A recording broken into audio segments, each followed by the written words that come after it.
Hi, it's Sue Greenwald. Today I'm interviewing JFK Jr., the real JFK Jr. So everyone thinks he died in a plane crash in 1999, but that was an imposter. So if you can read this book, Stolen Identity by John F. Kennedy Jr., this is what he looks like now, where it tells his story, and that's what we're going to base our interviews on. The reason I'm doing this little segment is to let you know that the quality of the video that you're going to watch or listen to is very poor. The dark forces do not want this story out. The video is pixelated. There's some delays there. John doesn't hear some of my questions. I don't hear some of his things, but I still think there's value in sharing it. And yes, I have interviewed him again. I'll be putting those out, but I think this is a good foundation for you to hear and understand the story. Now, if you read the book, you'll understand that he was put into we'll call it witness protection program as a child, but they basically have killed the entire Kennedy family, the Onassis families. They've taken their money. John himself was kidnapped, tortured many times, witnessed to multiple murders. The story is incredible and something that you should probably know about. Thank you so much for watching. Okay, now we are live. So it is going right out to YouTube now. Okay. So here we go. We will do the best we can because we're having technical difficulties. So it's Sue Greenwald here with Awakened Stories. I'm here today with John Kennedy Jr. Hey, John, how are you? Good, thank you. And you? I'm good. I wish we didn't have technical difficulties because we've got so many things to talk about. So the first thing I want to do is mention the book that you've got out called Stolen Identity. It's available on Amazon, and I'll put a link below in the description. If you haven't read this book, I'm just going to say it's an easy to read book, but it's hard to read because of what the content is. So John basically lived a life. He lived in witness protection program. He was bounced around. His life is filled with organized crime communities, drugs, torture, human trafficking, kidnapping, and murder. And within years of his father passing, his entire biological family was basically murdered and replaced with doubles, as was he. He's still alive, but he was replaced with a double, and they kept his identity secret. So John has been tortured, abused, and kept in poverty and almost murdered too many times to count, it seems. So welcome, John. Thank you so much. Thanks And for sharing. I really, really appreciate it. of course. So if I'm not mistaken, you have a DNA test in process right now. Is that correct? Actually, I've taken three. Two of them I had that were totally different. And one, I just got the results back. I took it, oh my, 4 or 5, probably 5 months ago, but I just got, and we did it in secret. Mm-hmm. And I just got an email that I needed to check it out. And it was different than the other two by what the email I got. But I haven't looked at those results yet. I'm going to check out those results. I was busy trying to get internet and everything, but yeah, Right. the third test. But GoFundMe, we reached our goal of $6,000. We purchased DNA hair sample from my father and Jackie, but see, Jackie was replaced in 75, so I don't know if that hair sample was from her or the fake. But we actually have hair samples. We're going to hire a scientist privately, and I'm not going to disclose any of that because our government is the most powerful crime ring imaginable. I've seen how they work. It's so easy for them to walk into a lab and switch a vial for another vial, and I've seen it. I've seen how powerful they are. They can basically commit murder and get away with it because they have the badge and the authority to do it. Right. And I'm a personal eyewitness to that. The crime ring is huge. Be careful all the time. And I'm sorry, I just lost you.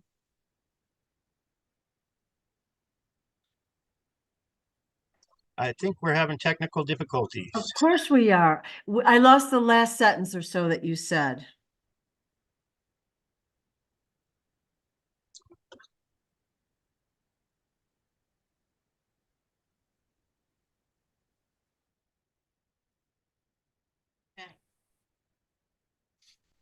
Are you able to hear me, Sue? Yes, I can hear you.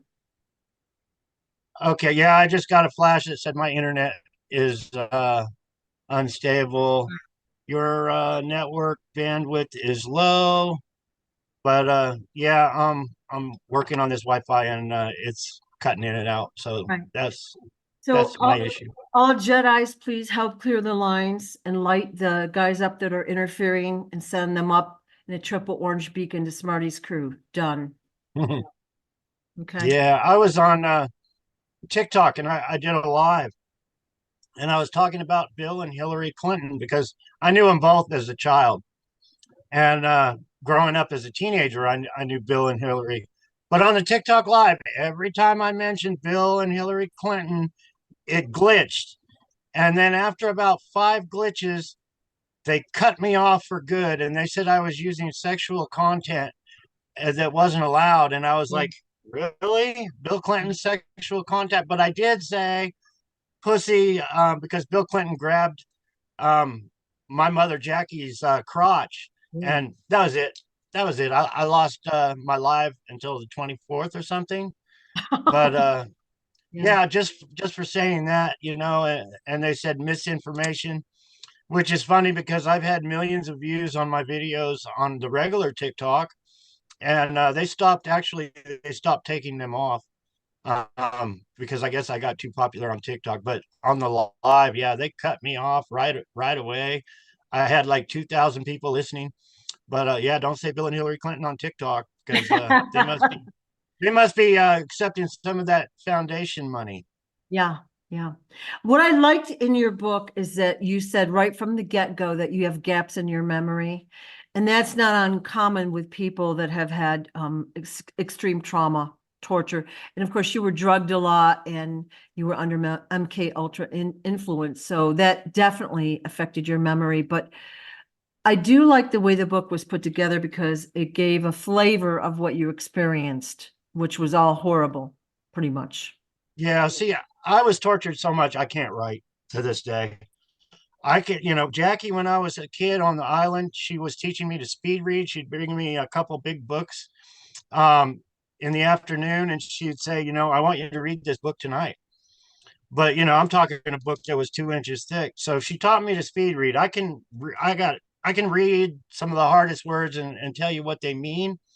But the torture that I went through trying to write a note when I was kidnapped for help and the beatings that I would get were crazy. So when I try to write something, it looks like scribbles. Yeah. It's hard for me to even sign my name. But yeah, the torture, you think waterboarding is bad, but our CIA, they know how to torture. And that's one of the keys that they use because once you're tortured so much, you'll either black out, but it's also you forget, to put your memories deep inside your head. But they're still there, many of them. And the book was done over video chat from Jackie, but we worked hard on it. And so there's a lot that's not in it. There's a lot that is in it, but it's actually just done over video chat. Okay. But I'm happy with it. I proofread it once, and it was really hard for me reading it because it's the murder of my loved ones, Right. and I teared up a few times, and I don't want to read it again. I don't, I like to be happy, Yeah. and there's a lot of sad moments in there. Yeah.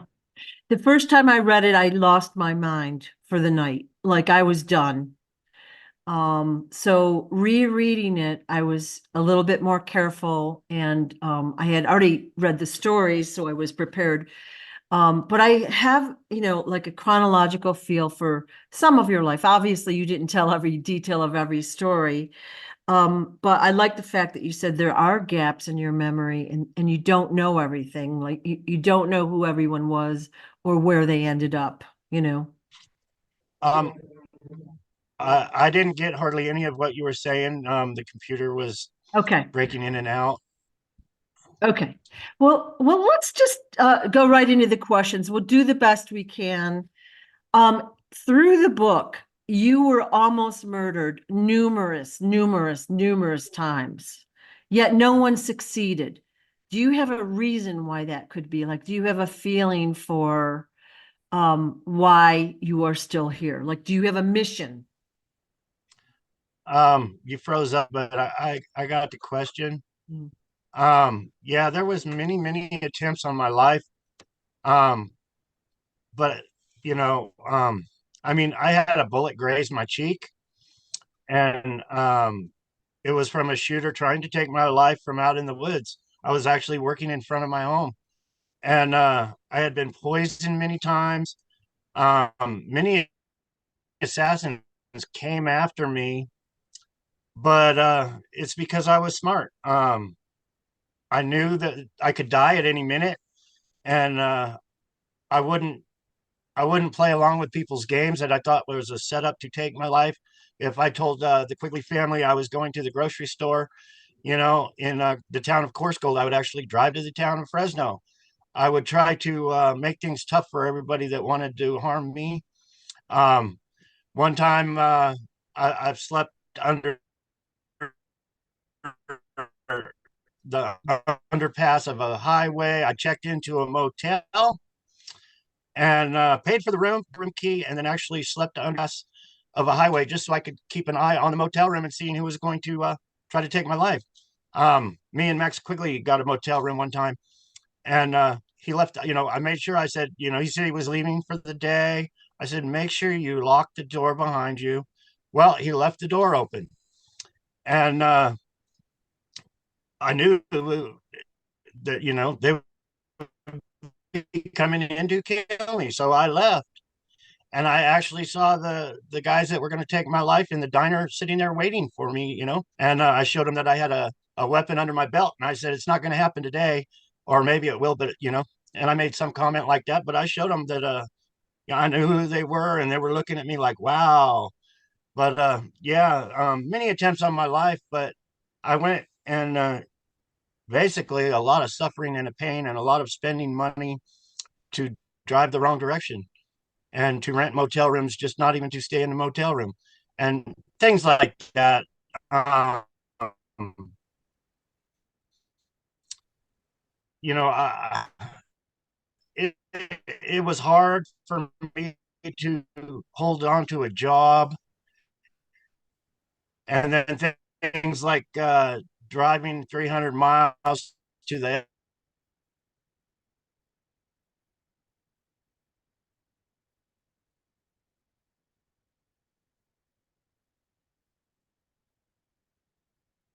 Dang it.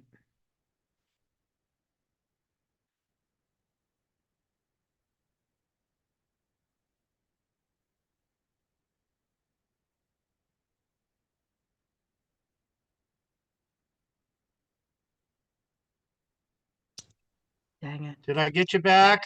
You're back now. Okay. Sorry Oh, about this, guys. yeah, Sorry. it's it's funny when you start talking about the CIA, you get cut off, kind of like Bill Clinton. Yeah. So, yeah. Okay. I'm, So basically, I'm glad to be back, though. when I talk about you, everyone I know rolls their eyes and like they're all acting like you've got some big gain for writing this book and coming out of coming out, if you will.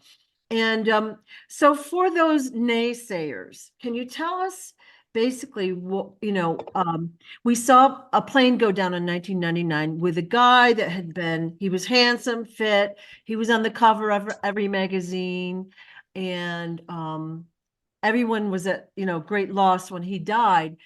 Can you tell us who he was and why it wasn't you?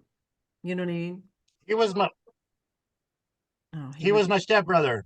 right. He was the son of Aristotle Onassis. See, when I was 10, 11 years old and we were on the island, the agents told me he was my brother. And I was like, but that's what they said. And I was like, my whole life, I was like, he's not my brother. But he was the bastard son of Aristotle Onassis. Aristotle Onassis, I believe, was the mafia don. The whole marriage was set up with the fake Jackie. Um, but they drove my mom absolutely crazy. They put a body double in her place. They gave the body double plastic surgery, cosmetic surgery. They gave her new teeth, dental work. They made her practice her to sound like Jackie. They gave her some big Ray-Bans to put on. But yeah, that's what I'm is people with that much power to totally control my life. And I did not know it would be this hard to come out. I figured the FBI would go along would go along with the program. But what their program was to replace my mother, my sister, and myself. And they got the Onassis fortunes. They were hardcore cruel with my step family. My step brother, Alexander, was murdered right in front of me. He died in my arms. Well, he probably died the minute the bullet went Right. in his head and scrambled it. But yeah, even my stepsister, and they run the show in government. Yeah. And yeah, but it was a takeover of the Kennedy family by the mafia, organized crime that runs the country. And the pretty boy, they put him all over. They put him on Oprah, all the interviews with Donald Trump and Bobby, and all that stuff. That's how powerful organized crime is.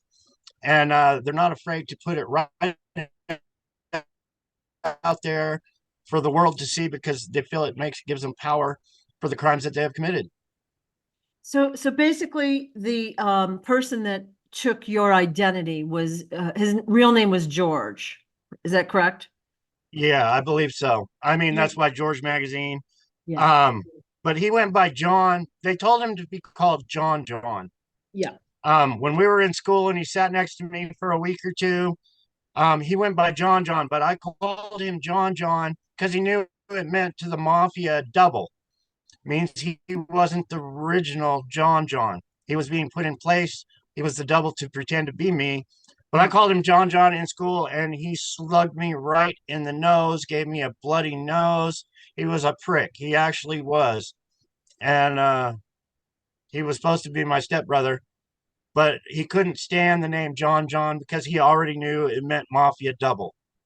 He Okay. wanted to be him so bad, he came up with the name George for his magazine to help share, I guess, his pain. The name was George and not John Kennedy. Okay. So he felt a George magazine, which we've all seen covers of. So basically, he got as time went on, you were a little boy, you were passed from the Quigley's house in California. So for those that haven't read the book, that had to be the most horrific experience, not really knowing who you could trust, being totally betrayed. Like they seemed like all the Quigleys knew how to do were basically kill and steal from people from reading the book. And they were untrustworthy, and everyone that you were surrounded with were Yeah, in. they were being nice crime from government. Yeah, yeah. So do you want to talk a little bit about that earlier life? And then it sounds like you bounced between their house and in California and then school in New York. Is that true? Yeah, it's all run by organized crime. Okay. Um, I don't know how you want to call them handlers, but yeah, my Hollywood career, it was like 2 weeks, and there's I call them lions, but I have a lot of good lions pulling up research. But many shows I was on, but I was passed around, so I would be picked up from the Quigleys, and then I would be brought to John Wayne. I would stay with John Wayne for a week or two. I'd work on a movie set, and then someone else, um, Doris Day, or there was so many, but it was all for a week, maybe a couple days, maybe 2 weeks. Then I would go like on the set with Charles Bronson for a couple weeks. Then we would do a movie with Clint Eastwood, and that would be for a few weeks. But basically, these people, um, at first it was, I thought it was so I got to know everybody and all the connections within the mafia. That was my side gut feeling that I was being taught around because I was going to be a mafia don someday, if you want to call it, or the boss. So I was meeting everybody in Hollywood.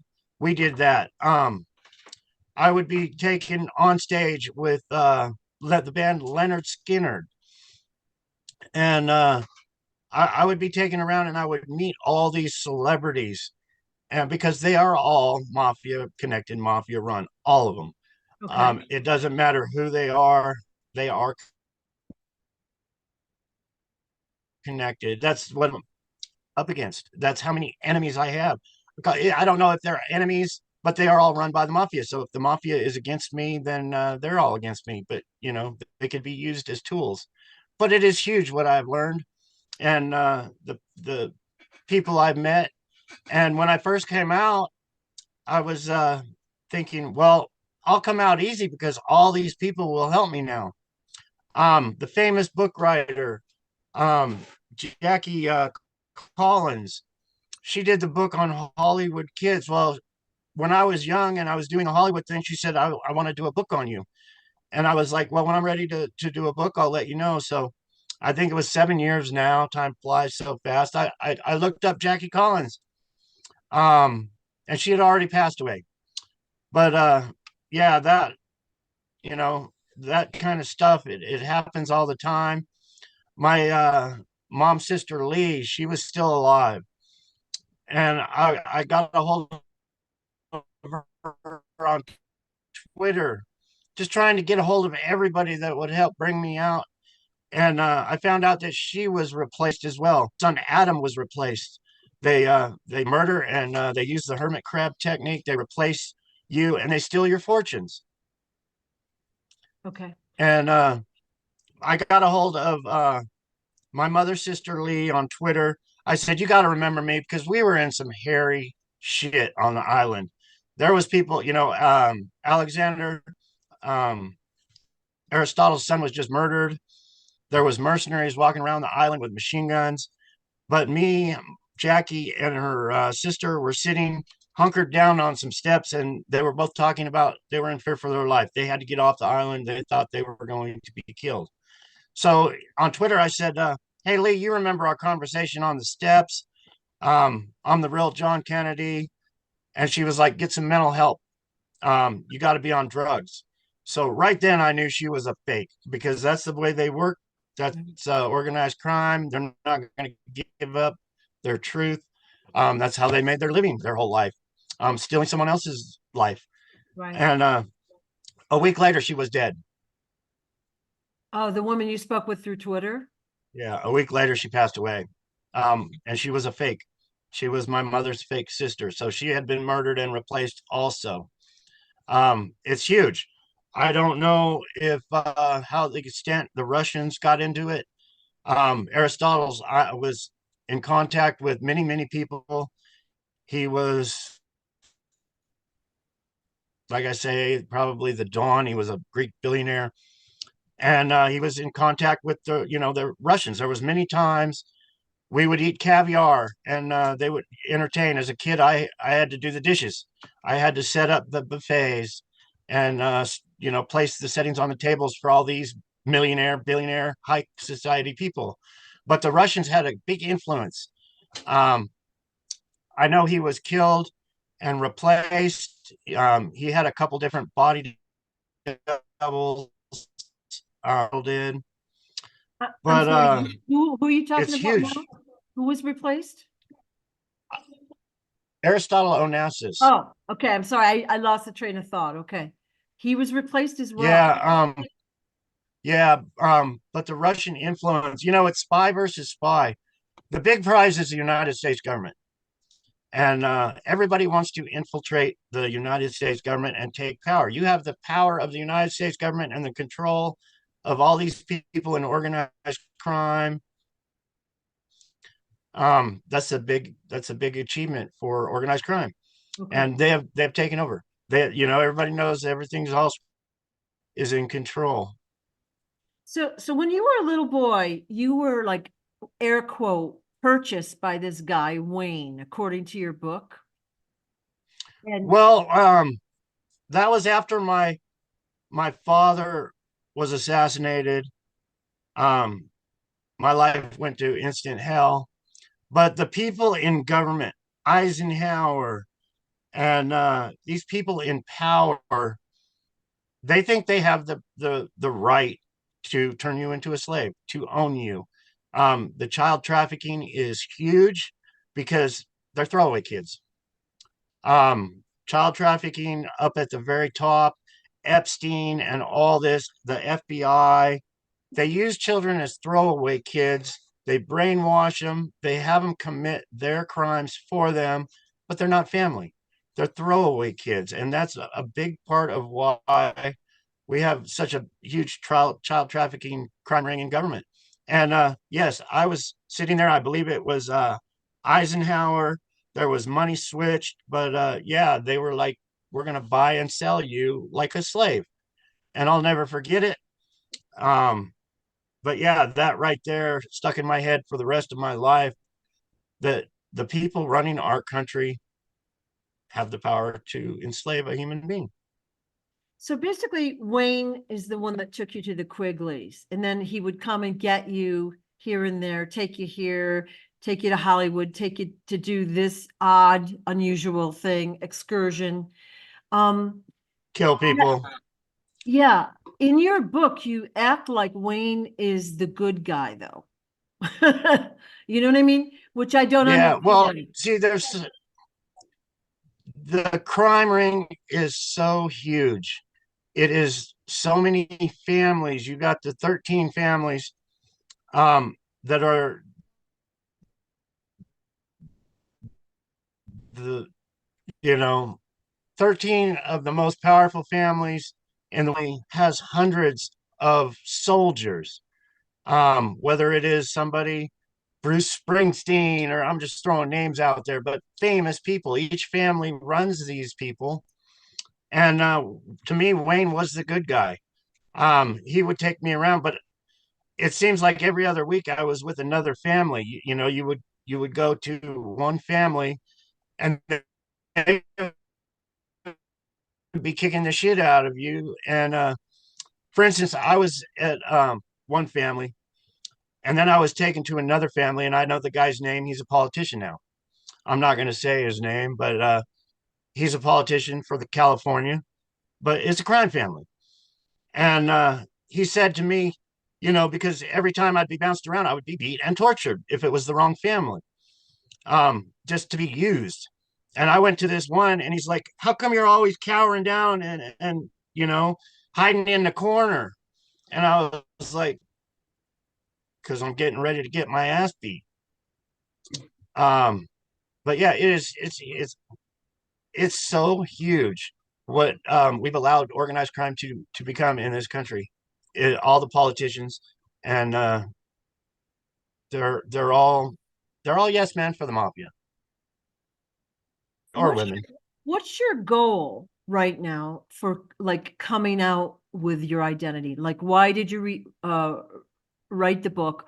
What's your goal in doing the videos? Like, what do you want? Are you looking to get into politics? Are you looking for income? Are you looking for fame? Like, what is it that you're after? When I first came out, I was talking with my friend Brenda, and I was living in poverty. I was having to go food stamps, food bank. I was ill, and it was like, I'm John fucking Kennedy Jr. I need to tell the world. And I told Brenda, she's passed away now. Seems like everybody in my life passes away. But I made up my mind. I didn't want to live in poverty anymore. I wanted to get some of it back, what had been stolen from me, because I was put in witness protection just so they could steal billions of dollars. And they did. Even my mother and father's possessions, Donald Trump was in charge of that. They're both fake, but they made 30. Somebody did a video or got some information on that. They made $38 million from Sotheby's selling possessions they had no right to sell because they were using identity theft. But Right. so much money had been stolen from me, and I was living in poverty, and the government's in trouble. So I just put it all together and decided to risk my life and come out. And I started on Facebook. They hacked me right away, gave me a bunch of fake friends. They started the Q movement and started stealing my stories of what I was saying on Facebook. I would do a live. I had 5,000 friends, and I would get one or two viewers the whole time if I sat there for 3 or 4 hours. So I played around with that, tried to catch some hackers and everything. Um, but it basically came down to this country is in trouble, and people don't realize it. It is in huge trouble, and people need to wake up because these people are cutthroat that are running the government. They are accessories to first degree pre planned murder, and they're running the country. They are covering my story up. I'm the real John Kennedy Jr. They should be trying to prove me wrong or prove me right, but they're not doing a thing because they know I am who I am. So, like I said earlier, you walk into the FBI office and they say, "Go away. You're too much trouble." They don't want me in a court of law because I'll set the courts back 50 years of all the murders and all the corrupt government officials.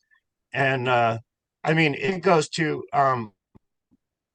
the control over the Supreme Court and murders done and extortion and blackmail and every other thing. Um, our Supreme Court isn't worth a shit. It's controlled. My sister, Caroline Kennedy, was murdered in 75 or before that. She had a few body doubles. She's been a politician. She's been the ambassador to Japan. She is fake. She is a lawyer. Anything that she has done in law needs to be thrown away because she has been using identity theft. She is a fake.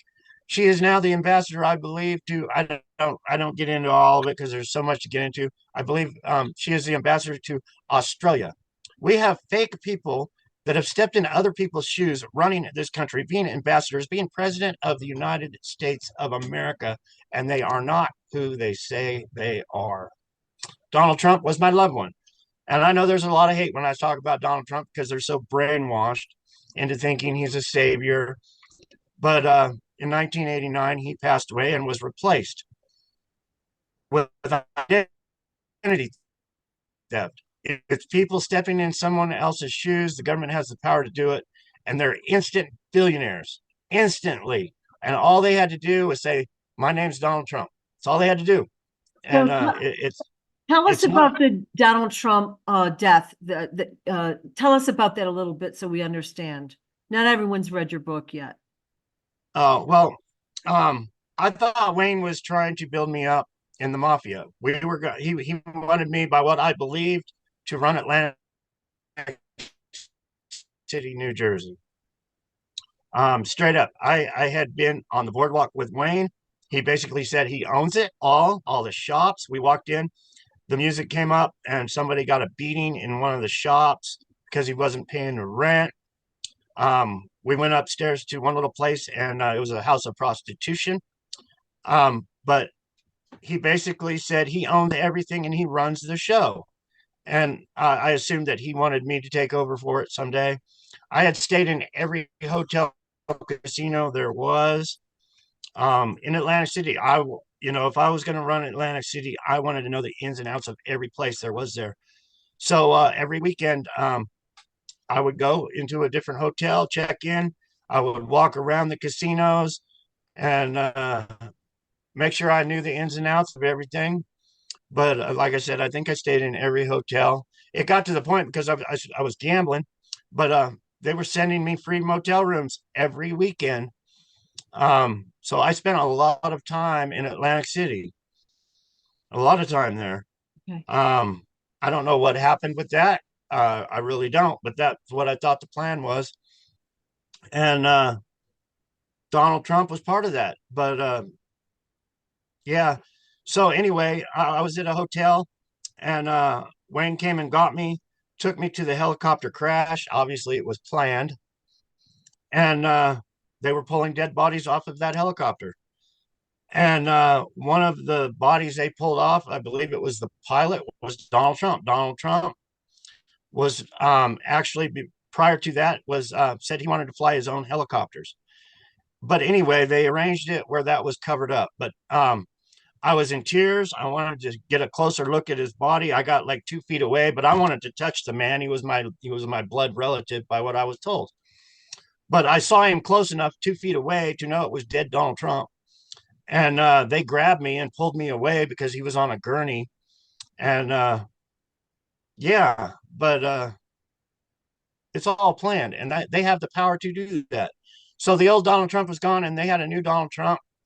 They ended up stealing more of my money, and he became, the guy taking his identity. But yeah, instant billionaire. And I don't know why Wayne did that and showed me that.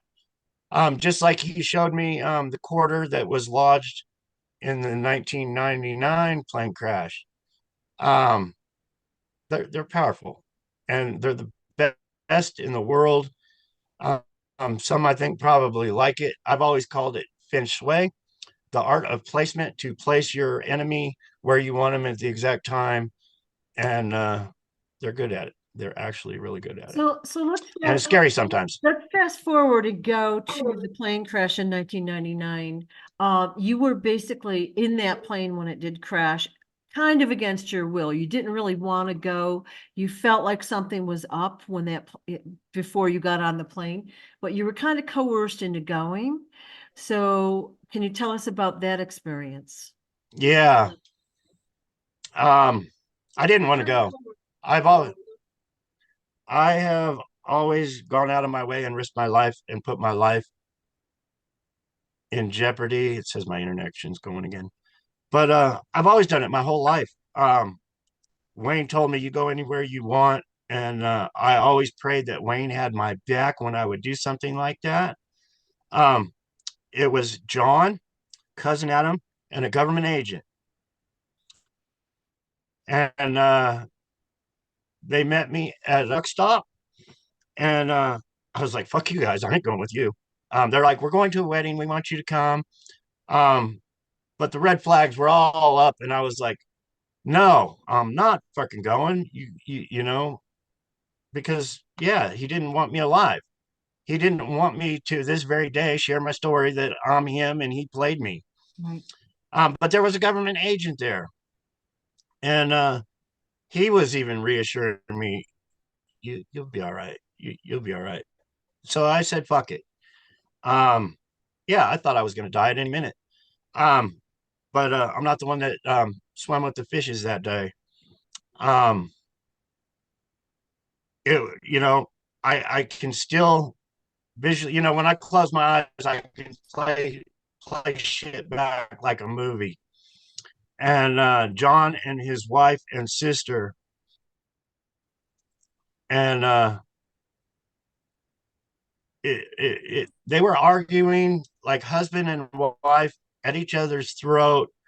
Um, you stupid son of a bitch, you blah blah blah, all the way till their death.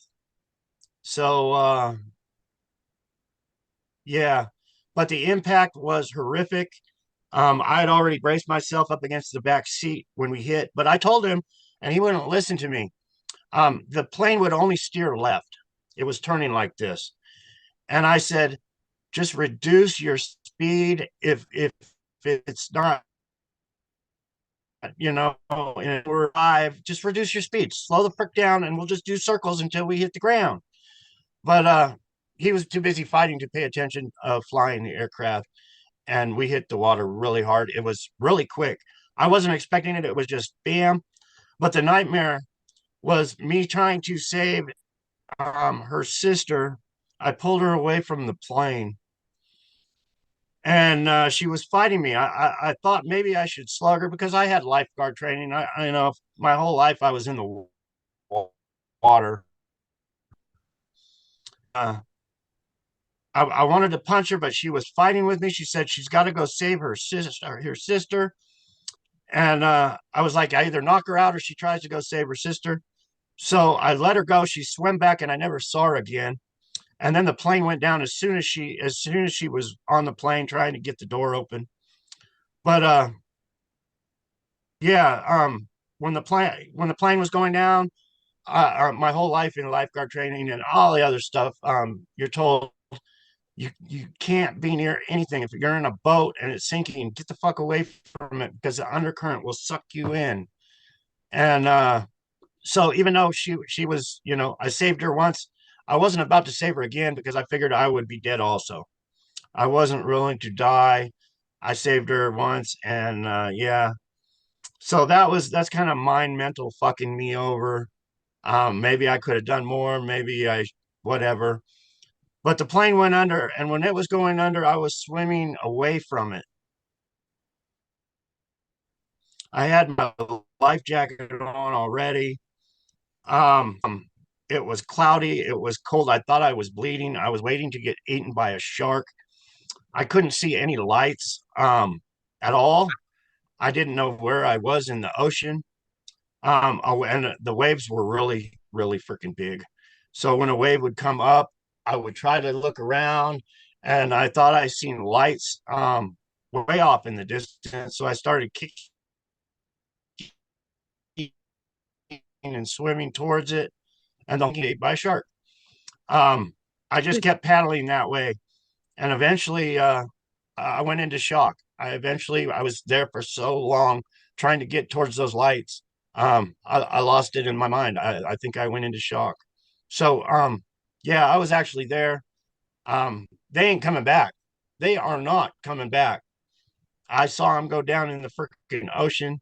So all this other shit is bullshit. I'm an eyewitness. Uh, uh, um,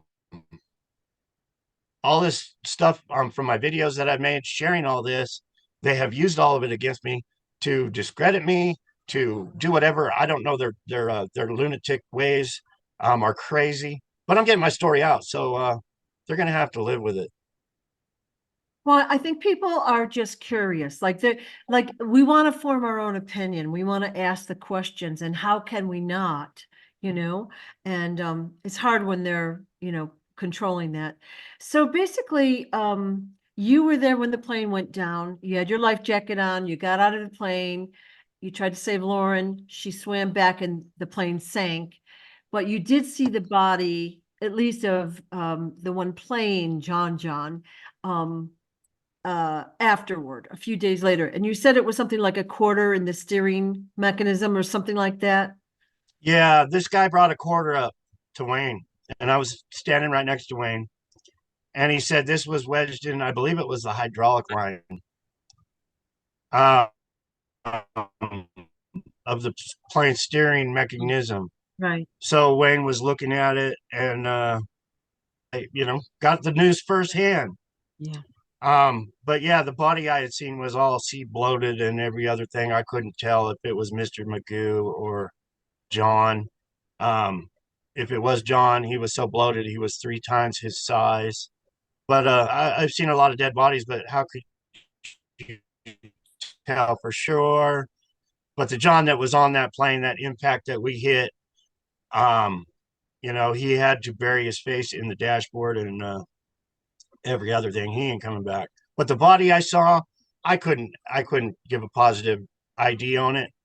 Um, I've seen many dead bodies in my time, but yeah, I just know he's dead and not coming back from the crash. Okay. Okay.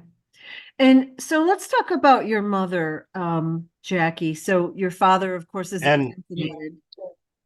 you know, You good? and while we were talking about that, who's with the quarter being stuck in the steering mechanism? I saw that was on your bed last week or Good whatever. old George. Oh no, that was Smarty found a 50-cent piece of my daddy on his bed. Oh, it was Smarty. I thought it was you. Yikes. Sorry, Smarty. So basically, let's talk about your mom. She had a double even when she was in the White House. Is that correct?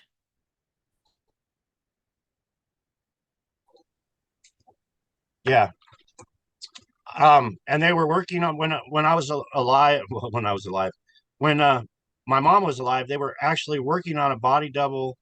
Um, right there in front of me. Like I said, plastic surgery, talking about it right in front of me, Yeah. giving her dental work, making her practice like she was Jackie. Um, but you don't know what's going on until you learn it. You don't know. You know, I was sitting there, yeah, this gal's getting plastic surgery to look like my mom. She's getting dental work to look like my mom. I did have no idea, and still the Kennedy fortune. They do things right in front of you. You don't have the answers till it's too late. But they drove my mom, Jackie, absolutely fucking crazy. Right. Um, she told me she was crying in a motel room one time. She was like, I've been way too many funerals. And she was losing it because all her family and loved ones were being killed. And you imagine what she went through in 75 when, or earlier when Caroline was killed. But they drove her absolutely crazy. I figured they would just get rid of her and replace her for one that had more faculties than she did. I don't know, but yeah, um, I don't know if I can show this on the live, but this I call Jackie O, and I got the Kennedy half dollar on there. But I name them. This one's Jackie O, and my other one is Caroline. It's my right as an American for the Second Amendment, and it makes me feel better because justice is coming. I even got my daddy. I got my daddy all over. My daddy's all over my motorbike. I got a great big medallion of my daddy, so when I go for a motorbike ride, he rides with me. Right. I got the 50 cent pieces all over and I couldn't get my message out of me being the real John Kennedy Jr. on. I'd emailed hundreds of news media, so I fixed up my motorbike all in Kennedy memorabilia, Kennedy 50 cent pieces, medallions of my dad. So when I stop and there's a whole group, a bunch of bikers, they want to know what the fuck's going on. So I pull out my book of my mom and I say, I'm the real John Kennedy Jr. And I want to tell you a story. And it's not like the internet. When I'm sharing with a group of bikers, they're like, wow, our government is so screwed up. But when I'm on the internet, you get all the hate and you're crazy. But when you're right hanging with them, they know it's real. And yeah, so I built my motorbike just to share my truthful stories with the world any way I can, any way I can. Right. So your mom had a double, or they were grooming a double when she was in the White House. Then she basically, the double is the one that married Aristotle. Is that the way the story goes? I believe so because Yeah. I could tell the difference between. It was hard. It was really hard. They're that good with the body doubles. But when I was at the wedding, and actually the wedding pictures of her and Aristotle, that's the real me. That wasn't the fake John that stole my identity. That was me. I had my head down, of course, when the photograph, because the photographers for the White House are basically criminals. Are what do you call it? CIA, Secret Service. Anyway, they're the top of, and they're the ones taking the pictures, so they know what they're doing in advance. It's all pre-planned. Everything that we did, we were told to do, and that's the way our government is run. And that's the huge scary part because you can be elected into as a politician, but organized crime's telling you what to do right off the bat, and um, everything. Even when my father was in the White House, I got a few memories. My father was on a golf course, and agents took me to go greet him for a photo shoot. They wanted to see me running to my father on the golf course, but it's all controlled. All those media shots were controlled by their photographers. But yeah, I believe my mother was fake. I sat next to her, and she had one of these in her hand. This is a Russian wedding egg. Um, it's an egg, and this is what they used at their wedding. But you put wine in there, and then you do the wedding vows that way. But sitting next to my mom when she had that egg in her hand, I believe it wasn't my mom because she didn't have anything to talk about. She acted like she didn't even want to be there. She's like, "It's happening," but that was it. So it was all rigged. I don't know if it was all for publicity. I don't know if it was all to steal Aristotle's billions. Um, I have no idea, but I believe, yeah, Jackie Venn was a fake. Well, you were just a little kid then, so you didn't have a bigger picture of what was going on. And then again, you're not actually given information. You're shuffled from place to place to do kind of crazy stuff, to be honest. And you're just, Oh yeah, crazy stuff. yeah. And a lot of it, I believe Wayne was trying to get the crime ring that killed my father. Um, Many hits on people. Wayne was a really good shot. Um, but yeah, I believe it was to get justice. When I was doing boot camp in the military and I was laying in the mud, they were like, "You're doing it for your fucking family. You can't quit. You can't give up. Your family members are being murdered, and we're teaching you to survive, and we're teaching you to get justice someday." So all that, but it was some crazy stuff, and you're not told. When I was in the military, I believe it was when the Jim Jones massacre happened. I was sent to barracks in the military, and there was nobody there but me. They made me make all the beds. I don't know what there was, 30 beds in there. They had me put sheets on them. I did that job for them, but they had me jumping rope in there just so I wouldn't go crazy. But when you ask them, where am I? What am I doing? They're basically, we own you. Shut the fuck up. You're in the military. You don't need to know. You're on a special mission. So you're never given any answers, and you got to figure out the answers that you're not told by living the experiences. Because right after that, I was picking up dead bodies from the Reverend Jim Jones massacre, and putting them in, we called them metal tins because they're just cheap tin can coffins. They're not a real coffin. They're just something to put a dead body in and ship it on an airplane. Um, so yeah, it's so powerful. People don't understand how powerful our government is because they can do anything they want to, anything they want to. They can pre-plan crazy shit and get away with it. And people don't, I mean, the whole world didn't pay attention with all the pictures of me as a child. They didn't pay attention that I was switched out at 10 years old. I hope they're paying attention now. I hope they look at the ears and compare the ears because they're not even freaking close. Look at all the videos of me as a child. Look at all the videos and people of me on shows. Richard Steele, the Hollywood actor, that was me. They were all of me. One Adam 12, I'll never forget that. They put grease all over and Wayne had me put a special red and white t-shirt. And I believe he was doing, like I said, I thought Wayne was trying to help me when all this was going on. So he had me put a red and white t-shirt to send a message to the Hells Angels. The Hells Angels back then and now were extremely powerful, extremely powerful. So that's how they send messages, is through TV shows, and the news is controlled now. So they're sending messages out on the news all the time. Um, and I was told that, by a Secret Service agent in 1988. He said he watches a lot of TV because that's how he gets his message from organized crime. Yeah, okay. They use codes and stuff. There's a way of coding news articles and that. So basically it sounds like sometimes Wayne was a good guy Yeah, I'm totally. not, I can't spell it out. Yeah. Wayne was the type of guy, and I hope he's alive. I hope he's got my back. Very, very intelligent man, extremely intelligent. Um, yeah, like I said, Wayne was the type of guy I loved because deep in his heart, I know he had killed for me, and I knew he would die for me.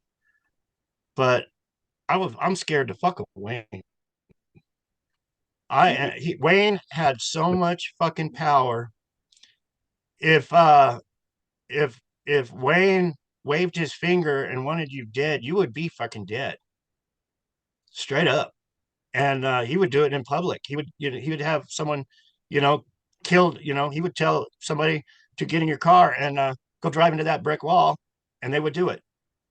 He had that much power. Whether it was MK Ultra to put them in while they were asleep, and then do it that way, or basically just put a bullet in their head.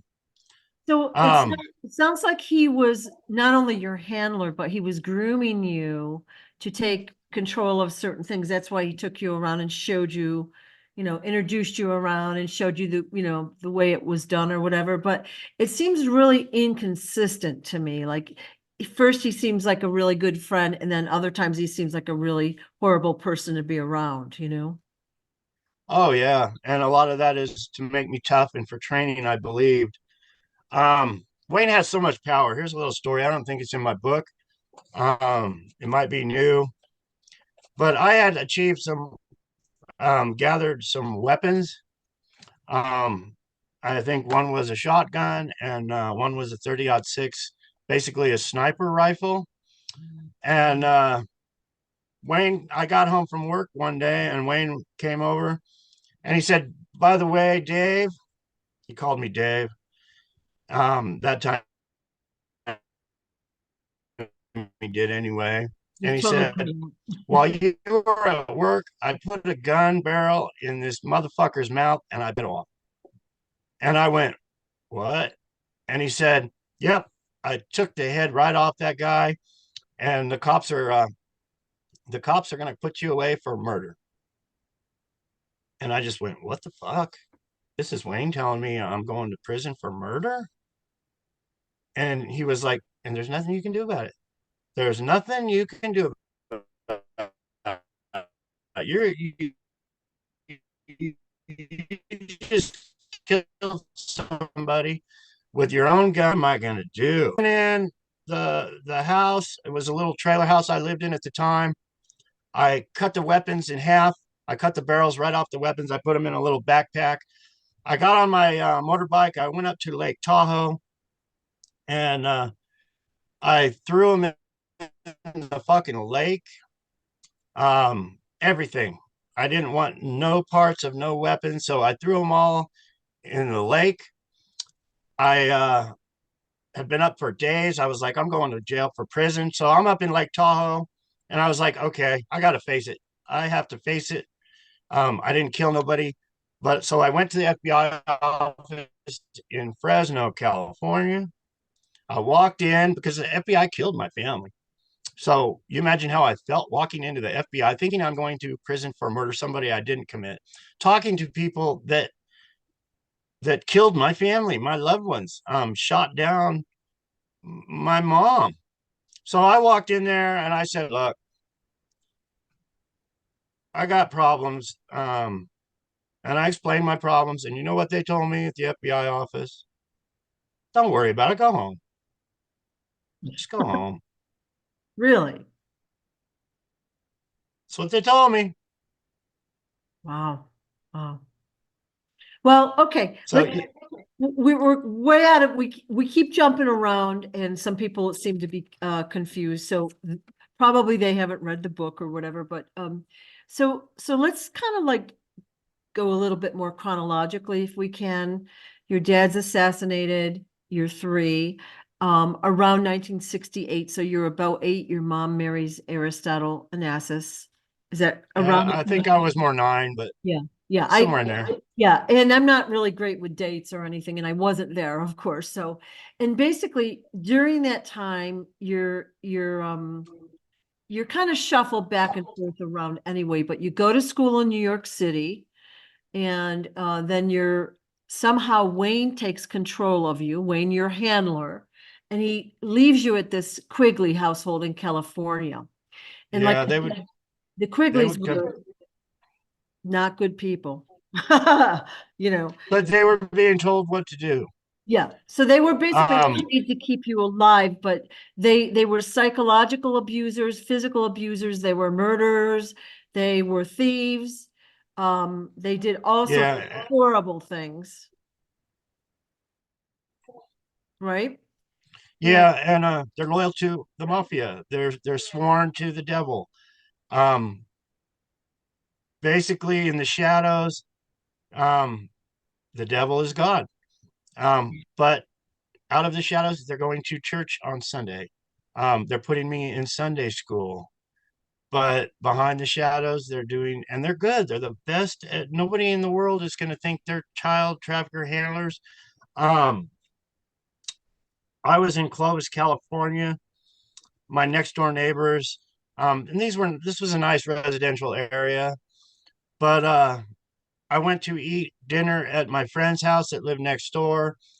His mother, and I should have never said anything, but his mother was right away, "You're not a Quigley. You don't look anything like the Quigleys." And after she said that, I believe that her daughter had gotten raped, and it got crazy. They started going into the hospital, and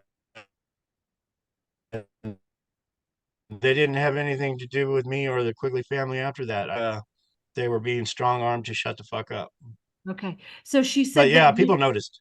you didn't look like a Quigley, and then all sorts of negative things happened to their family all of a sudden. Yeah, I was getting blown away because I went over there and I'm eating supper, and she's going off about how I've been adopted and I'm not a Quigley and I'm not part of their family.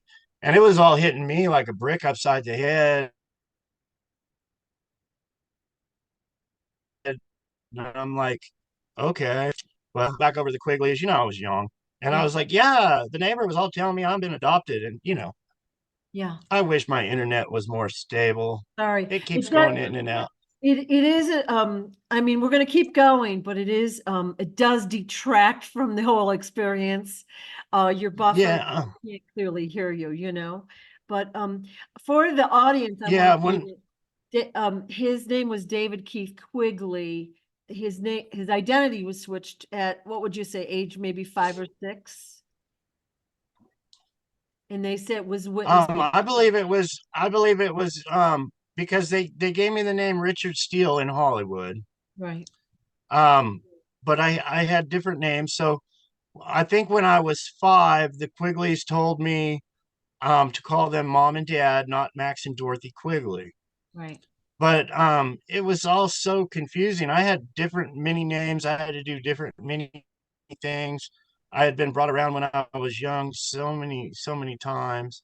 But back to the story, when I was in Clovis, California, and my neighbor said I'd been adopted, things got really weird because I was with one friend, and we had cattle and pigs and chickens and all that, but I was in the back pasture with a friend, and we were shooting BB guns.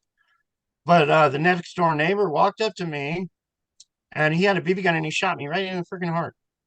It just pierced my skin, but I hadn't said anything to him. I just said, "Hey, how you doing?" But he walked up and then shot me right in the heart He was with an a adult? BB, and I was like, "Fuck, that hurts." Was he an Huh? adult No, no. My guess is he was 15 years old or so. still? But yeah, there was some crazy stuff when I was a kid in that area. I always did my own thing as a child. I would get on my bike and I'd just ride and ride. But I went across the street. There was a fig orchard right across the street from where we lived. And I'm with my bike. I'm walking down this fig orchard, and all of a sudden I look up and there's some kids, like 3 or 4 kids on the canal way up there, and they start shooting at me with live ammunition. And 22 bullets are hitting all around me. And I was like, frick this. But, things like that could be serious. But it's like, I look back and it's like, were they just freaking around as kids? Or were they really trying to shoot me just walking my bike down so who knows? But, I had some crazy incidents like that. I don't think that's typical behavior. Like, I don't know, you know, and we can ask for comments, but I don't think most people grow up with a lot of conversations about murder in their household, guns, shoot, you know, people shooting. And for those that haven't read the book, you were basically given handfuls of pills every day. So you were Yeah, drugged and you were missing gaps of time. So Lord only knows what actually happened to you. So yeah. After my Hollywood career, they didn't want me to remember it. They gave Dorothy what they called a vitamin regimen every day. And what was in it, I don't know. They had connections with doctors and pharmacies. It's organized crime. In my book, I think I said where Dorothy Quigley opened her purse and there was syringes and everything else when they gave me right. that bisectomy so I couldn't have kids. My balls were swelled up like watermelon. I mean, they were huge, and I was like, "What is going on?" I had a scar on the side, and out comes Dorothy in her purse and gives me a handful of pills and said, "Take 2 of these every day." But yeah, Oh. Yeah, you just cut out again. Um, so basically you go live at the Quigley's. It's like crazy town living there. And I think what really affected me the most about that experience you had, and it was a horrible way to grow up, but all the neighbors were like in a similar, like they were in this organized crime community, and you would have meetings, and like it seems like every yeah, it was conversation was about murder or robbing someone or crime. And it just, it shocked me well. so much. Well, see, what they do is they get a piece. These people are billionaires, so they'll acquire a piece of crop property and then they'll subdivide that property into lots. Well, they sell those lots to the organized crime members, so they keep them all in the same spot. So Right, you can literally kill somebody in the middle of the street and get away with it because they're all put in place. And the property they acquire is probably through murder and transfer of a title deed. But Yosemite Lakes Park in Coarse Gold, California is huge. It is 52 miles of road. I worked on the road crew, so I know, but it's huge and it's all really expensive houses for the area.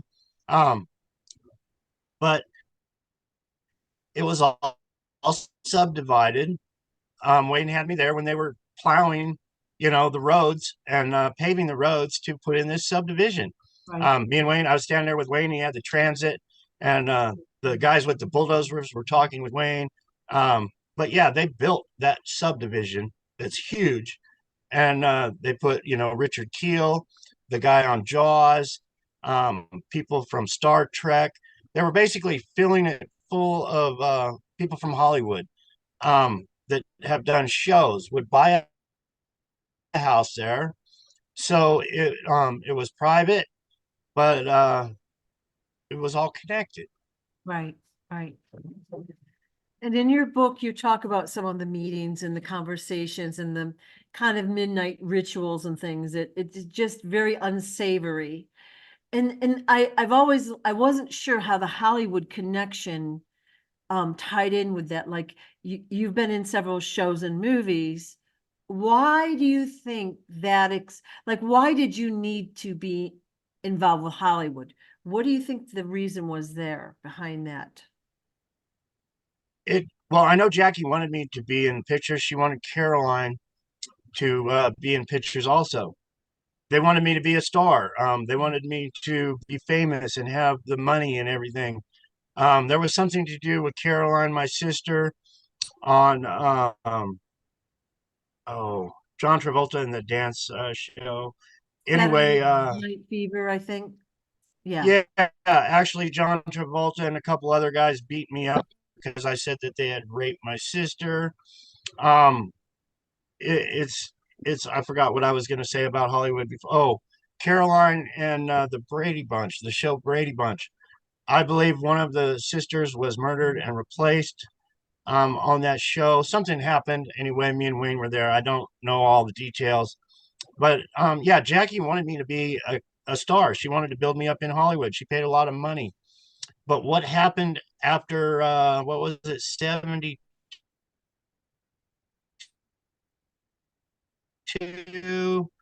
I really don't know. Just like I don't have the answers yet. Like Atlantic City, when I was taken around all around Atlantic, I thought I was going to be a Hollywood star, but it's like everything just ends. Um, so I really don't know. I don't. Okay. It's just odd, you know, because first they want to keep you away from the public eye and then you're back in the public eye, even though they don't really know who you are. It just seems odd. All right. So let's talk about your Yeah. family. It sounds like you didn't have a lot of interaction with her, you know, like once your dad, you know, was assassinated. The family kind of fell apart, it sounds like, and you didn't really With my real mom, yeah. you were breaking up, but you were asking about my real mom and my connection. Your mom and your sister, like their stories. Yeah. No connection. I mean, it was always so brief. We would hook up for a photo op. Um, there there was, I believe, three Caroline Kennedys on Aristotle's own island. So I'm a young kid and I'm getting told that this is your sister Caroline, this is your sister Caroline, and that's your sister Caroline. So it's a lot of mind games. I don't know Mhm. why. Yeah, I don't have so many answers that I wish I really did, but the yeah. answers are coming out. Truth will come to light. But yeah, my mom was sending me everywhere except where she was. Okay. So yeah, not a lot of connection with my mom. Okay. That's probably why when they put a body double in, it was hard for me to tell the difference because um everywhere I was sent, but I was sent some cool places that I was told that she was paying me to go. Pablo Picasso. Um, he had me, sitting there polishing his metal, things he cast, teaching me, this and that, and Mark Chagall going to Israel. My mom Jackie was putting out a lot of money to have me taught by the greatest.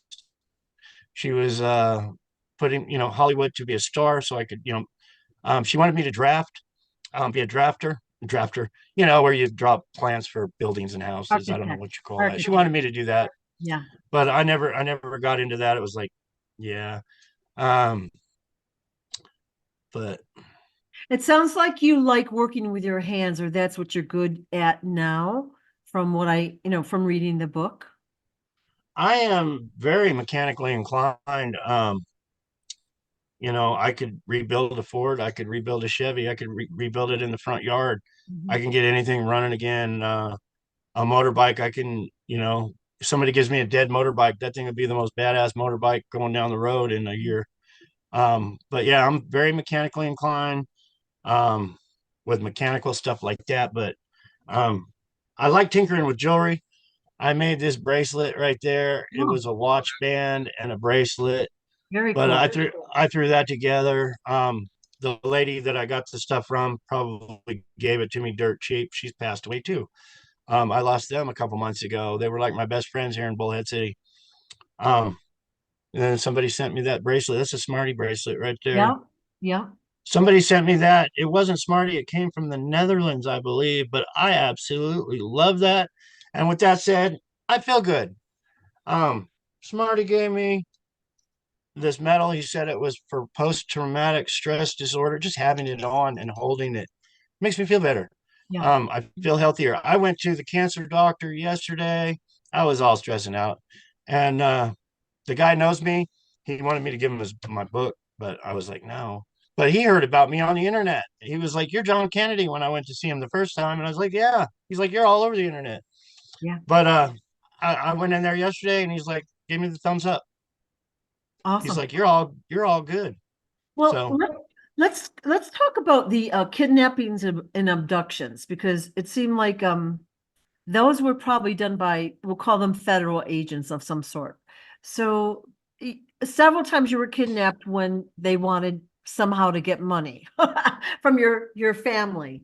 And yeah, from Jackie or Aristotle. yeah, Um, there was a few. Um, it was an article, and it wasn't the fake John they were trying to kidnap. It was me, but the article said they were trying to kidnap him.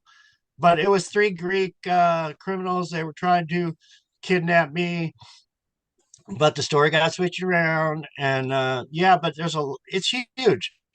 I have seen it my whole entire life. It's a crime ring, and they use kidnapping and extortion to do it. Mm. From Charles Manson. Charles Manson was part of the crime family too. Where he screwed up, I have no idea, but it's all the same crime ring. But from a young age, yes, if billionaires don't like to pay up, they do not like to pay up. So they get them to pay up any which way they can. They steal their children. It's the bloodline. So, It's huge. so there was one time they basically beat you up and then put you in a cage and took pictures of you. I know I saw the picture. I think it was on one of your TikTok videos, wasn't it? And Probably. Mm. Yeah, I, Wayne showed up, and I don't know half the time what Wayne's doing and half of what he don't. But I was like, Wayne showed up. We were going to get this done. We were going to get it figured out. Good things were going to happen because Wayne showed up. So he picked me up at the Quigley's. We went a couple miles away. It was either, Fresno, California, and Clovis, California. They like border each other. So you can't tell if you're right in Clovis or right in Fresno unless you live there and know that, the street. But Yeah. anyway, so we went to a house, and the gate, we walked through the gate and into the backyard. And as soon as we got into the backyard, this guy comes running up to me and starts punching me right in the face. It was like so unexpected. And he beat me up good. My face was all bloody. It bled all over. I believe I had a white shirt on, and my bloody nose and everything was all bleeding all over the shirt. So they had me take it off, but they had me put that green soccer shirt on. And I don't know what they were doing. I don't have all the answers, but they had me put a green soccer shirt on. Wayne told me to open the door. He handed me some newspaper. He said, put this down in that cage and get the fuck in there. I was in there, and they left, and I was waiting for them to kill me. I just sat there forever thinking they're going to kill me. Somebody came in and started taking pictures of me in that cage. But it's horrifying, and it's real, and it's freaking scary. But yeah, after I was in there thinking I'm going to die, they fed me a handful of pills, and I basically went to sleep in that cage. So why they did that, why they took the pictures, it had to be over money. I think of things why, and it all goes back to money. Right. If I ever have the answer why somebody did this or why somebody did that evil act or why somebody will, it's money. That answers it, no more searching. They did it for money. Right, right. So, you think that they switched your sister out as well at an early age, and that she's probably her real body has been, she was murdered and replaced as well. And then Yeah. the two stories that obviously, because they're famous people, but the way they met their demise was so shocking to me. The first story was about Aristotle. So basically, they're setting up a place in Arizona to live where they will be like under the radar, safe. Was that the real Aristotle there in Arizona with you then, or one of his doubles? I really don't know Yeah, because they're so good at the doubles and getting them to look identical. right, And you have to get 2 feet away from somebody's face. So if you're standing outside and they're at the door, you got to look right, close. Or, but they're good at what they do. They can, if you don't see somebody all the time, you just don't know that they're doing what they're doing. right. Um, but the way it went down, I believe it was the real Aristotle because they had a group of Hollywood kids, and I wasn't there while they were hacking up Aristotle's body with a little camping axe, but it was all videotaped, just like many other things are done. And that's to own the children for the rest of their life. So if some famous person as a child was sitting there hitting Aristotle in the head with an axe because they're being coached to do so and told to do so, and said, this guy is the devil, hit him with an axe. And they're videotaping it the whole time. So basically, a bunch of kids Excuse me. walked by where you were with a video camera and an axe, and you were occupied. You were, weren't They thinking, told me I couldn't come. Yeah. yeah. I And didn't know what was going on. then when you went back to the house, he was dead. Of course, he'd been hacked up. But these kids who are now famous actors are the ones that killed him. Is that the way the Right. story goes? Yeah. Horrible. Like, and again, the average child knows wrong from right. I don't care who they are. And if you gave a little kid an axe and said, go hit that man, they'd be like, no. Like, they wouldn't do it. They wouldn't want to do it. Right. But what they are told is something else. They can be told anything, they could be told that that person right there just killed your mother and father, and you have no mother and father now. And And also they can get in your head. they're also all these people are They- controlled. they- You know what I mean? And but that story was like, when I read that, I was Oh, like yeah, so 100. horrified, like to have, the kids did that. And they seemed like, the way I took it when I read the book, they were actually excited about going to do this. And I was like, oh my God, it's horrible. And of course, now they're in Hollywood, they're wealthy and they're famous and they're getting all the glory, and they don't deserve a speck of that, Right. And it's all covered up by government. I found a picture of Aristotle. He's sitting in his house in Bullhead City, and I was a kid, so the location might not be exact where the house was or anything, but he's sitting in a chair with his desk in front of him, and you can see the beams. Well, that house was in Bullhead City. That's where they took the picture of Aristotle at his desk. But in the writing underneath, it says that was on his yacht. It's like, no, that was his house in Bullhead City. Okay. And there's another picture of Aristotle and Jackie sitting next to the water. And it says that's in Isle. No, in Bullhead City where they were sitting. Yeah. So it says we're getting cut off again. But misinformation is, they can put anything they want. They could have put that was Aristotle and Jackie sitting on the moon, and people are going to see that and believe it. But no, that was right here in Bullhead City, and that's all been covered up. Right. Bullhead City, before they even had power, they had a theater, and these people from Hollywood would come practice. I was on stage practicing. It had no power though. It had the old seashell brass lamps. You'd light a candle and put them on stage. But these people were being built up and taught their Hollywood skills right here in Bullhead City, and that place now is a food bank and a church. All covered up that it used to be a theater for all these Hollywood kids. It's they teach them young. They teach them young. They get them young, and they control them. And it's all control. Hollywood is all controlled. And I wanted to talk about two other. Well, I mean, we've got so many things to talk about, but first of all, you had a chip put in your head at an early age, and and that's one way they can not only track you but control you, right? So you were Yeah, controlled. I have no idea if it was a lever for MK Ultra or a tracking device. I believed I was tracked because they every time I was kidnapped, they would find me, or they could find me anywhere. But what that device was in my head, I still don't know. Yeah. I know they did it. I know I had to wear a bandana over my shaved head on that corner where they did it. I remember it. I remember the doctor. I remember his nurse. The doctor was like 90 freaking years old, and his nurse was like 80, but they were all hush hush. And it was a little office.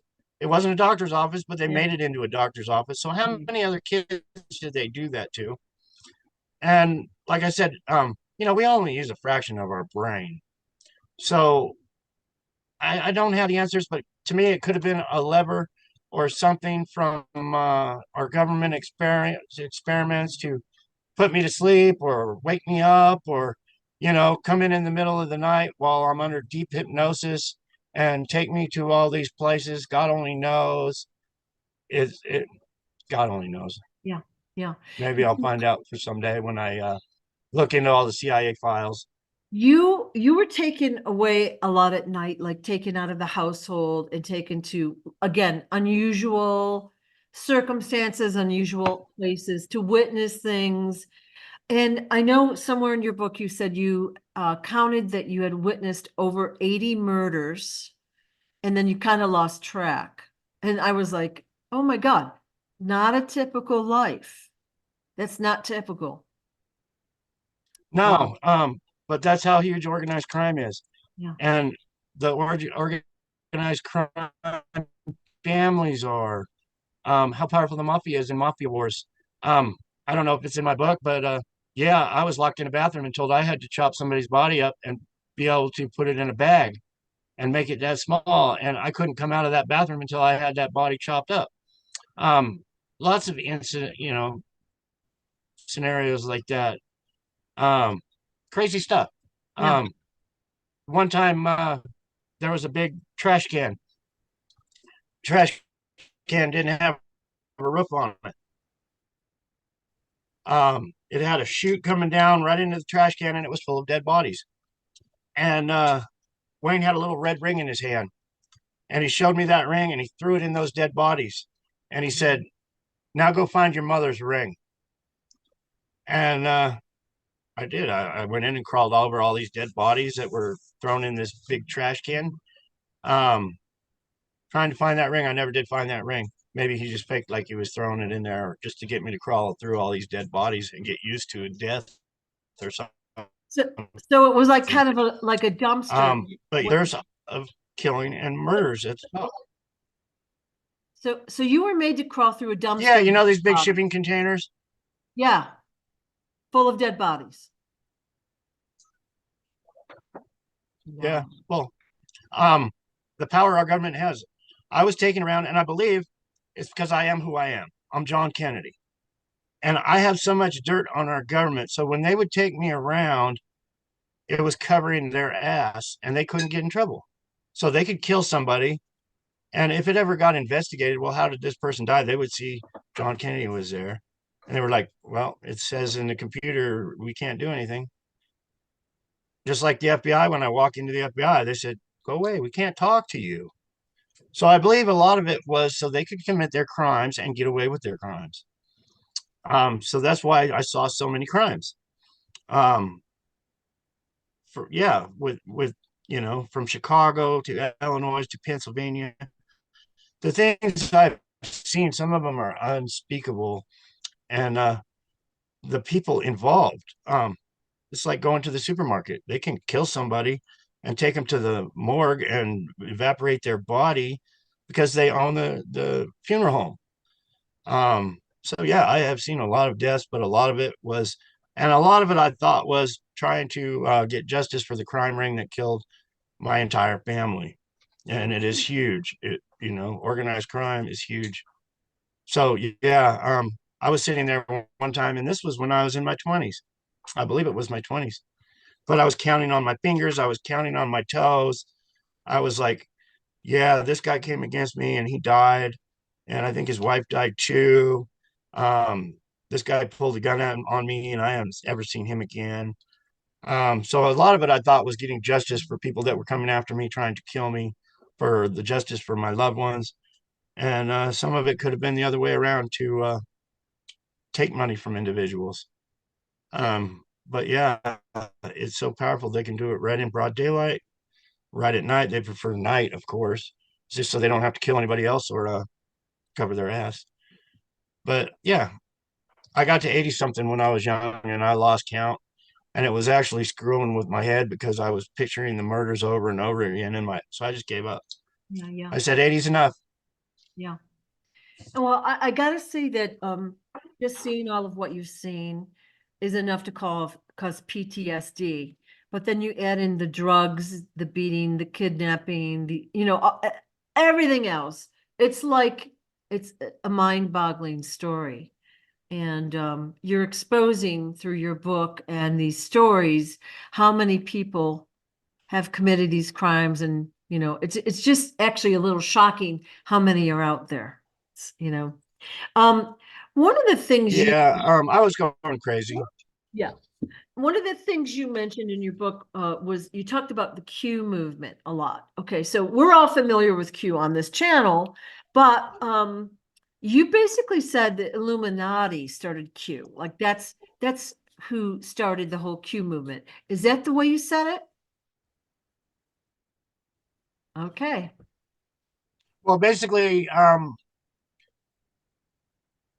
name the government gave me, Quigley. If you've ever seen Tom Selleck and the movie Quigley Down Under, I knew Tom Selleck. I knew them all. But yeah, it's all a plan, I believe, to discredit me. It's all bullshit. It's all made up. Yeah. Donald Trump bullshit because they don't want my story out. They don't want people to think it's the truth because they're all criminals, each and every one of them. Sorry, you Trump supporters, but you better wake up because Trump was my loved one and he is replaced. And you had a few years of Donald Trump in office and he did absolutely freaking nothing. We lost parts of our Second Amendment. He associated with Russia and North Korea and every other buddy, probably switching Russian secrets with them. But yeah, he's not who he says he is. Um, my cousin, my cousin that was murdered in 1989 would never have run for president, ever, ever. Right. It really having the lines corrupted really is a hindrance. I'm just going to say that.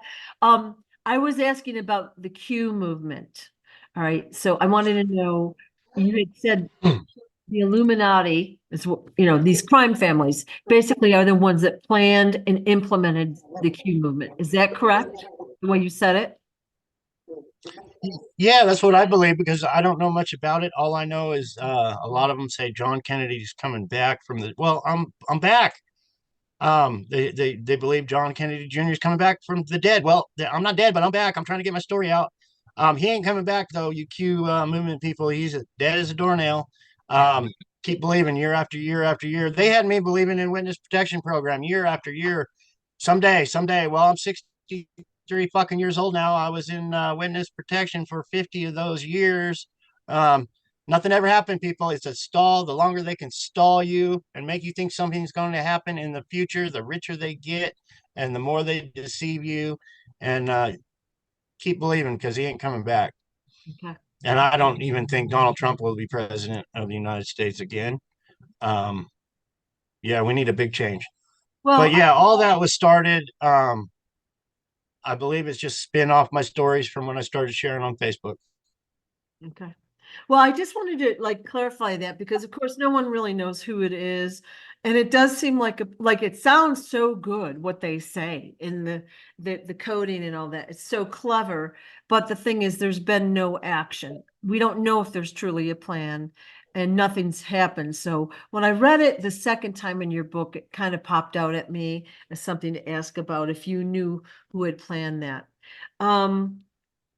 Now, your mother, I'm sorry to ask this question, but you were outside when your mother is murdered, and that is your real mother. Is that correct? I believe she was my real mother. I believe that they came and got me from the Quigleys and wanted to start a new life. We were in that gas station and she was talking to me. She was telling me, yeah, you can work in this gas station here. I think she said she bought the gas station and she wanted us to be able to start a new life. Like I said, my real mother had lost her faculties. So it probably was my real mother. She thought she was going to move to Arizona. We were going to start a new life. She was going to hide out. And they once again showed how powerful they were and took my mother's life right in front of me. Um, as soon as they shot her down, she was in a puddle of blood. I was running towards her. FBI agent grabbed my arm and stuck a gun to my head. And there was another little girl there. And the scenario still gets to me, but I keep thinking, I never saw that little freaking girl again. What did they do to that poor little girl? She was younger than me. I'm thinking she might have been 9, 10 years old, this little girl. But they actually fucking threw her in the station wagon. They had us both get on the floor. I had just seen my mother killed, so I was taking orders pretty well. Um, but yeah, that won't leave my mind, seeing my mother in a pile of blood, and what they did. But after the fact is they wanted me to confess to my own mother's murder. They had the confession all written out on the desk saying, sign this, that you confess to your mom's killing. They were sitting there laughing, having fun, joking, talking about how much fucking money they just made killing my mom. That's how evil these people are, and they get away with it because they're in power with government. It is huge. You can shoot somebody like that in broad daylight, the former first lady, and get the fuck away with it. And I want justice for all that. It gets to me. It gets me up. It gets me wound up. I deserve justice, and they need to prove me wrong. They need to actually prove me right. They need to come to me and say, hey, this is the files on your family that had been murdered, and this is what actions we took, or none or nothing. But I want justice for all that. I really, really do. That I can't it's even huge. imagine how traumatic that would be, and I'm so sorry to ask that question actually, but I felt it was important, because it seemed like that happened, Aristotle, and then your mom happened in a very condensed amount of time, and you were there, but not, you were there in this Along with initiative. Caroline too. Yeah, And how horrible. I survived, I don't know. Maybe it was a chip in my head. Um, maybe it was how they could track me. Their intelligence skills, I don't know. But yeah, that time when they were telling me to sign a confession, I mean, there was a guy that busted in with a gun in his hand, pointing it at those two fuckers. Why didn't he kill them? I don't know. I wish he would have. I wish he would have killed them both. Yeah, When I went back to the Quigleys, I was telling that guy. I mean, we drove around for days. This guy was scared for his own yeah, life. yeah. He had showed his face. He let him go. He let him live, but he was scared. And I was like, I want justice. I want to go back and kill him. I was 15 years old, but I was like, where can I get a weapon? Where can I get a gun? I want to go kill these motherfuckers. And he was like, they'll kill you. Straight up. He said, organized crime is so huge. You will be dead. And I was 15 years old then. And he was straight up. I was crying. I was in mourning, but he was like, you'll be killed. You can't get justice. You're too young. You're just a kid. But I wanted to do some serious killing then. I really, really did. If people knew that real story, they would go out of their minds, okay? Because your parents were both widely loved, okay? And of course, we were told stories that your mom went on to live a quiet life in New York City and blah blah blah. You know what I mean? Yeah, you believe And that?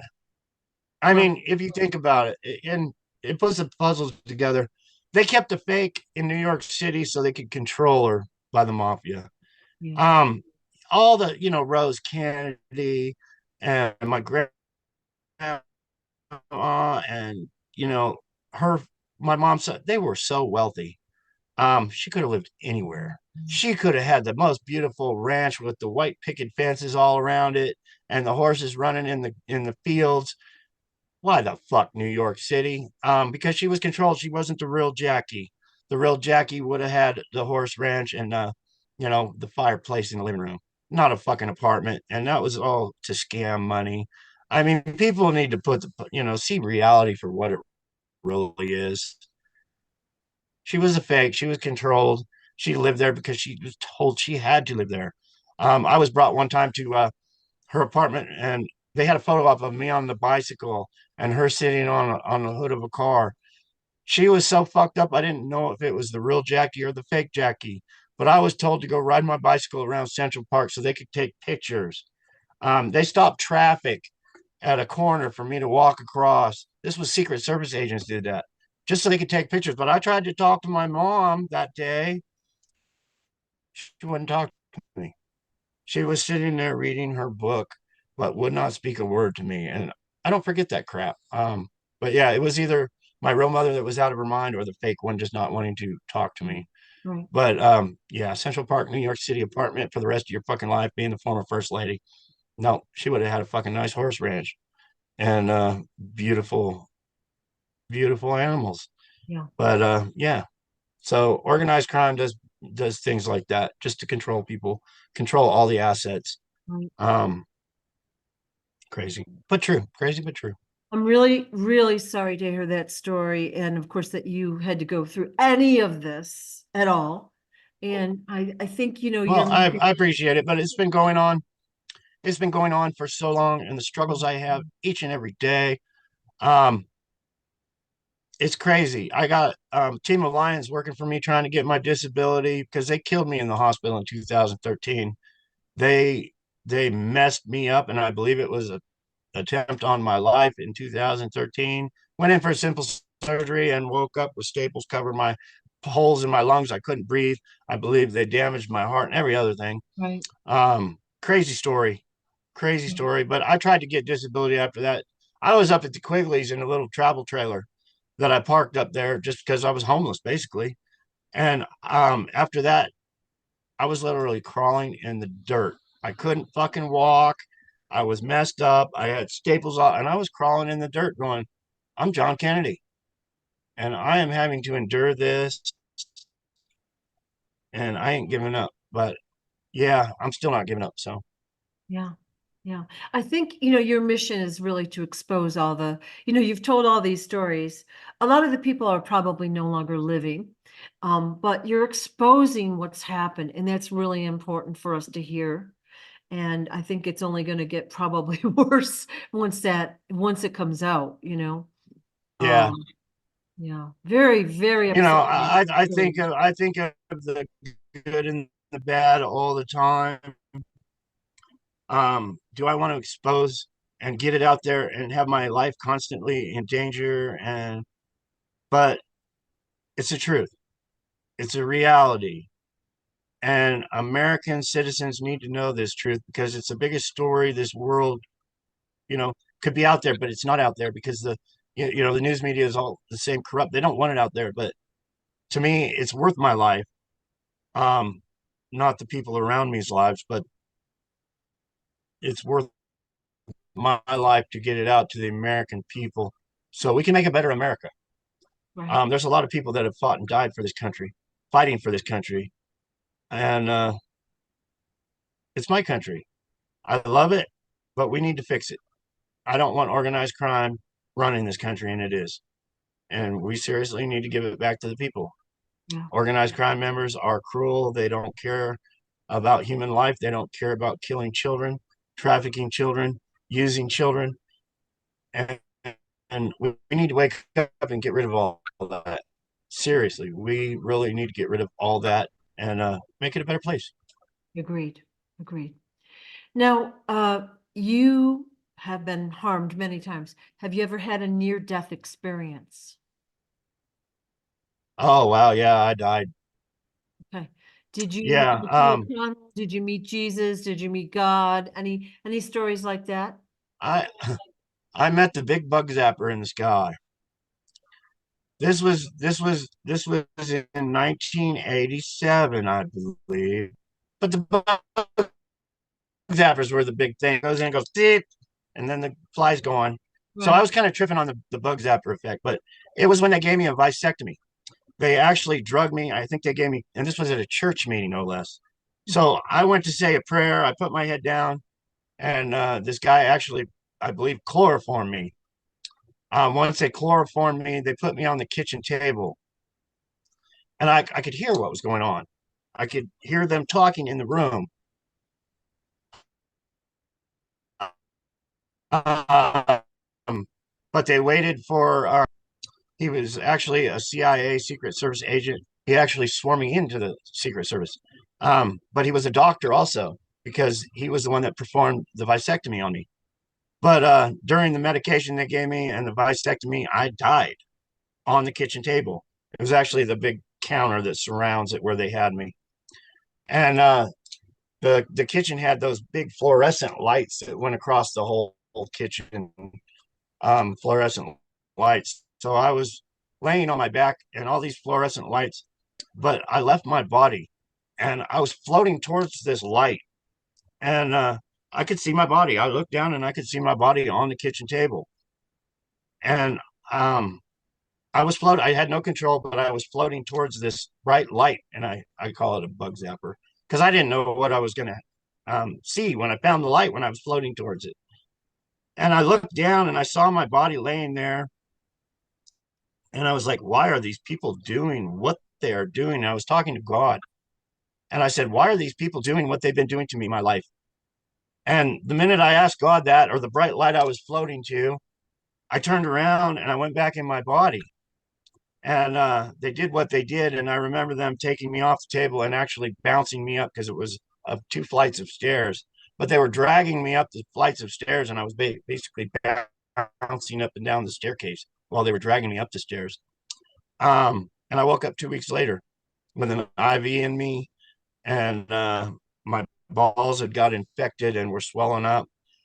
But the power they have to do that to children and me. But that was basically so I could not have children. So when I married, my wife would have a child, but it would be their blood because it's blood in and blood out. It's all about mafia blood, all about the mafia and their blood and the replacement of people to put in their blood so they could live a life of riches and power. And that's what was done to me. So I couldn't have any children. I never had a reversal. I don't even know if I want to have children just because it's so fucked up. And my life is going to be crazy. If I have children now, their life would be in danger. And I don't want any of that to happen. Um, Crazy. It's all crazy. But yeah, that was my near death experience. Um, I don't know what the red light was, but yeah, I could look down and see my body. It was peaceful. Um, for me wondering why all these evil people are killing me and doing all this fucked up shit to me, but to God, I guess. Yeah, it was not scary. Yeah. I mean, that's such a bizarre story because it came the attack came out of the blue. And then like they really drugged you. They did a horrible job. Yeah, And that's how offensive.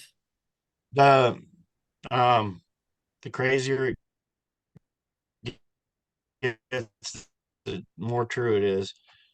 But yeah, the it's all pre-planned. They write out the events of how it's going to call it organized crime, and it's very well organized. But the tactics, they don't care. They didn't care about me. They didn't care about my life. All they were caring about was money I was supposed to be getting in the future as young John Kennedy. Right, right. Well, and then basically they forced you to get married. Like they kind of tricked you into it, kind of forced you to get Exactly. married. The woman you marry has a son that's And obviously not yours.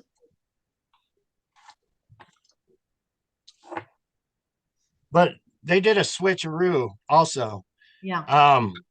My wife that had my child, or I was going to raise it like my own child, went to the East Coast and came back with a totally different baby. Um, Child trafficker. Why did they bring one child to the East Coast and bring another child? See, I always thought it was to keep power within the crime families. Children like that would be switched out at birth, after birth, to other crime families. So if one crime family had a child, they would be switched. But I was told by Wayne that that was to keep peace within the crime families. So because they're all fucking greedy, they all try to take over one's assets from the other one's assets. But if you kill somebody in a crime family, you don't know who you're killing. It could be your own cousin or your own brother for that matter. You don't know. So that's what I was told. I don't know if I buy it. I was told so many things and so many lies, but I'm just telling what happened and what I was told. But do I have the real answer? No, I don't. Yeah. Well, so you tried to do the right thing by this boy, and eventually the Quigley. I went to the FBI. I had pictures of this one guy with my kid sitting on his lap, dressed in my clothes with a buck knife up to his, and I still have that picture. I carried as a truck driver. I carried that picture around for 25 years in my wallet. I finally put it in a Jack book, but it was all for extortion. They had my child on somebody's lap, and I know who that was. And he had a buck knife to my son's, and they took a picture of that for extortion from the families. And the funny thing is, I ran across this guy 5 or 6 years later, and he comes up to me, and I mentioned my son. because I didn't know if I wanted to take the man's life or not for what he did. But he said, and I went by Dave back then, but he was like, Dave, I didn't even know you had a son. And I was like, is this guy a body double or what? He can't remember, he was coming over to my freaking house. He was fucking my wife and every other thing. How could he not know I didn't have a son? It's some mind blowing things where you have to think, well, maybe this guy ain't even real. Maybe he was already killed and replaced. I don't know. All I know is he was the man that was dressed up with a clown nose on, wearing my hat over his head with a buck knife to my son. And I got the freaking picture, but it's all worn out. But yeah, I carried that around in my wallet just to get justice for that, for all they do. Just to when I open my wallet up, just to remind me I got a mission. It might be today, it might be 10 years from now, but it's my mission. Right, right. Wow. Well, I have lots and lots and lots and lots of questions. I don't know if we should, if now is a good breaking point, if you want to keep talking, it's really up to you. Well, why don't we give it a few more minutes and then do it another day? Yeah.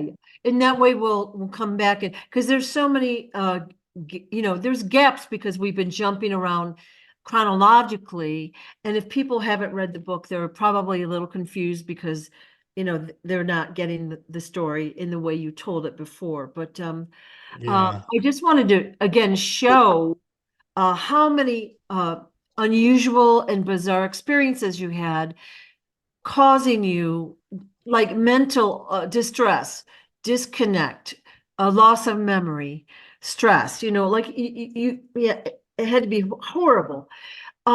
Wayne had you join the Hells Angels. Is that correct? Okay, here we go. Yeah, actually, I believe Jackie was paying them to teach me and protect me. Back in the 70s, they're extremely powerful, extremely, and very good at protecting someone and keeping someone safe. Um, I respected them. They were willing to die for me, and I don't want to tell too many stories because we don't tell too many stories. But yeah, that was one of the happiest days. Right. Oh, you just locked up on me. Okay.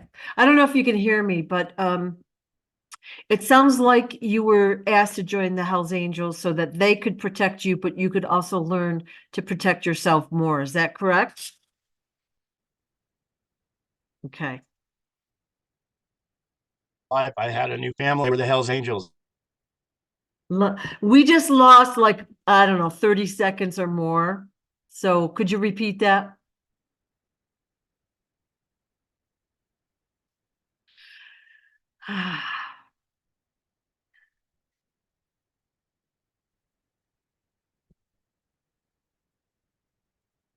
Okay. I think we're going to probably stop right here now, guys. Thank you for your attention. If you haven't read the book, Stolen Identity, that's a really good place to hear more about this story. $20 on Amazon. And again, I have gone through the book a couple times to get the story chronologically. And you can understand after reading it why John's memory is not maybe crystal clear. We've jumped around a lot, so bear with us. Hopefully we'll do more. We'll be doing more talks in the future. So please, if you can read this book, that hopefully will support John. I'll also put his Cash App ID in the description of this video. If you would like to donate to John to support him in any way, I'm sure it would be greatly appreciated.